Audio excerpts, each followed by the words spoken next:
Matt, welcome. Thank you so much for taking time to talk with me. I know you worked previously on Marco Rubio's campaign, the Republican Party of Florida, and now you're at Firehouse Strategies working with Fortune 500 clients. And you're just on the BBC talking about the GOP debate last month. So I want to talk with you about tonight's debate. Obviously, we've seen some shakeups, people falling in the polling.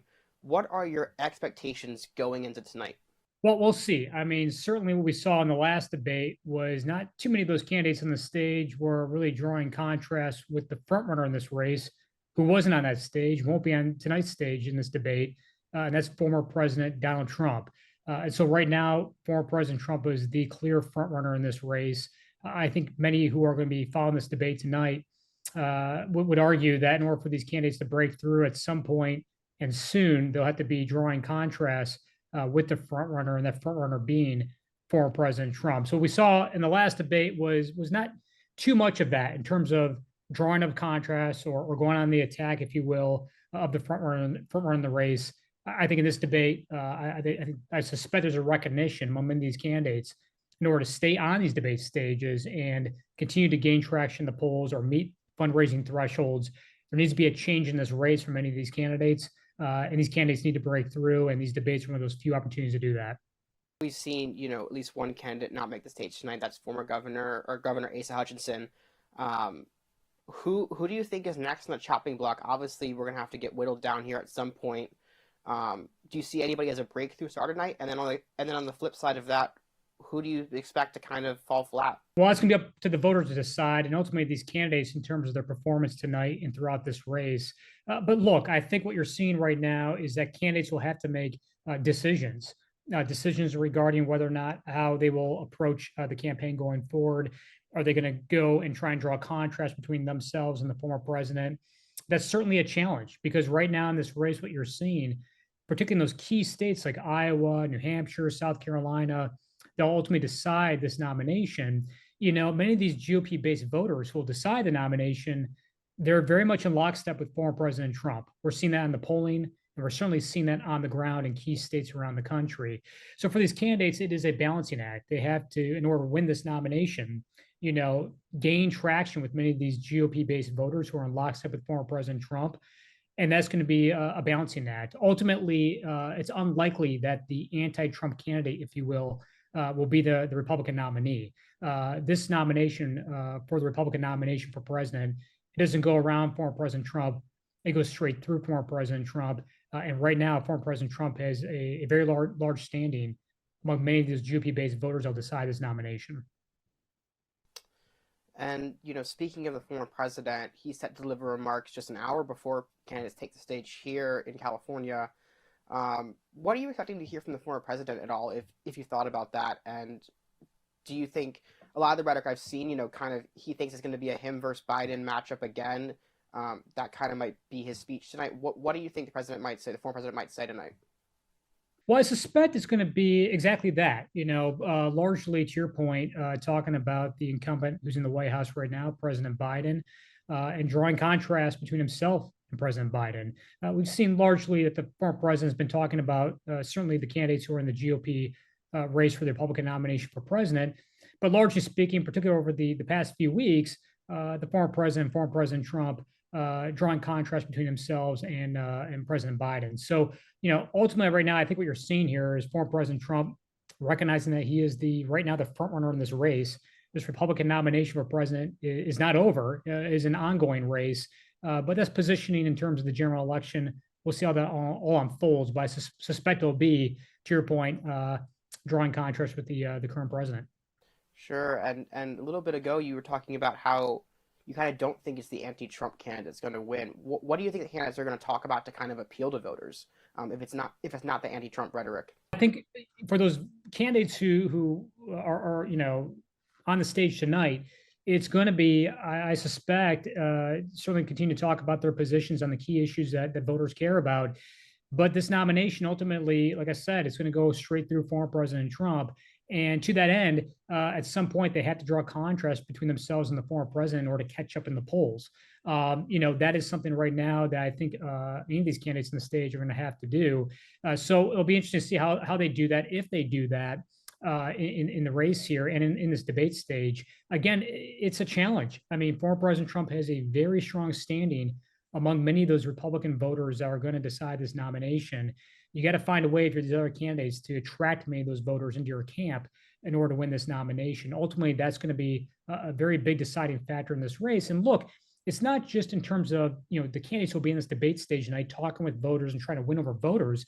Many of these candidates still have to stay in this race, and campaigns for president don't really end because of one or two reasons.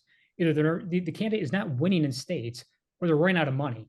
And right now, many of these candidates are looking to bolster, their donor outreach efforts, fundraising efforts. Run for president is not an inexpensive experience. It costs money to go and campaign. So part of this is attracting new voters, maintaining your base of support, but also attracting and maintaining donors as well. I've seen reports that the former president thinks he kind of almost has it in the bag at this point, or is kind of miles ahead of other candidates. Do you think that's going to hold up, or who do you kind of see coming out of this field as a formidable challenger? Anybody?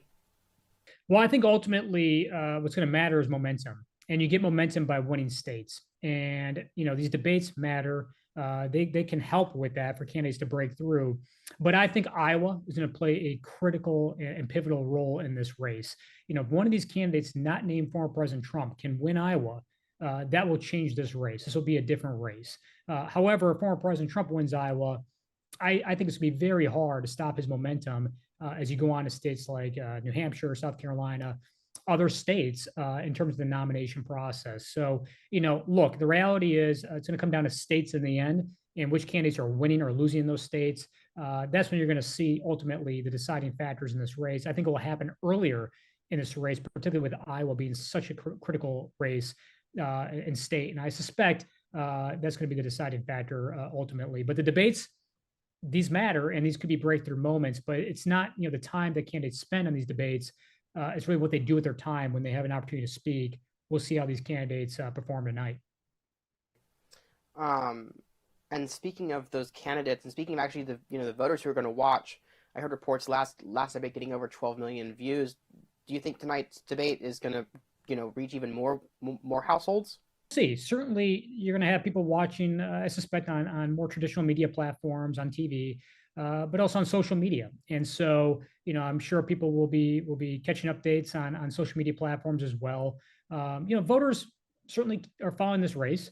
I think now that we're past, if you will, August and through the summer months, I think as we get closer to when these elections will be taking place in key states, more voters will be paying attention, certainly to the race, the primary and caucus process. And so, look, I think these debates right now, I think you're gonna have people paying attention. I think ultimately, you're still seeing a lot of eyes on the former President Trump. Again, he's a clear front runner in this race based on polling and based on what we're seeing in the field. But we still have a ways to go here, but not as long as people think. These elections are coming up rather quick, if you will, already in terms of the electoral process of deciding the nomination.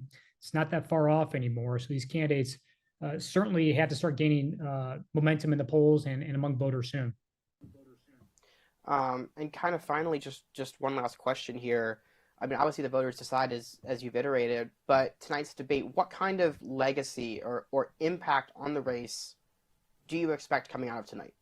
Well, I think, first of all, it's happening at the Reagan Library, and that's certainly a unique place, particularly among Republican voters. So I just think that component of this is certainly top of mind among voters in the Republican side, if you will. I think ultimately, though, look, I think it's going to be what these candidates do on the stage, and if it's a repeat of what we saw in the Milwaukee debate, that's likely not going to be enough for these candidates to break through. I think ultimately it's going to be talking about the key issues that the voters care about. Certainly President Biden will come up likely in this debate as he's the incumbent president. But again, it goes back to drawing contrast. These candidates have to find a way to break through to voters. Ultimately, if you're going to win this nomination, like any race, when you have a front runner in the race, you got to find ways to draw a contrast between yourself and that front runner in order to have a chance at winning. Again, this race is clearly not over. We have a ways to go yet, but the clock is ticking. We're getting closer and closer to these elections, if you will, in terms of the states deciding. debates matter. Tonight will matter, but ultimately it's going to be the states deciding, the voters voting in that process, if you will. They'll decide this nomination. That's coming quicker, certainly down the road here. It'll be interesting to watch.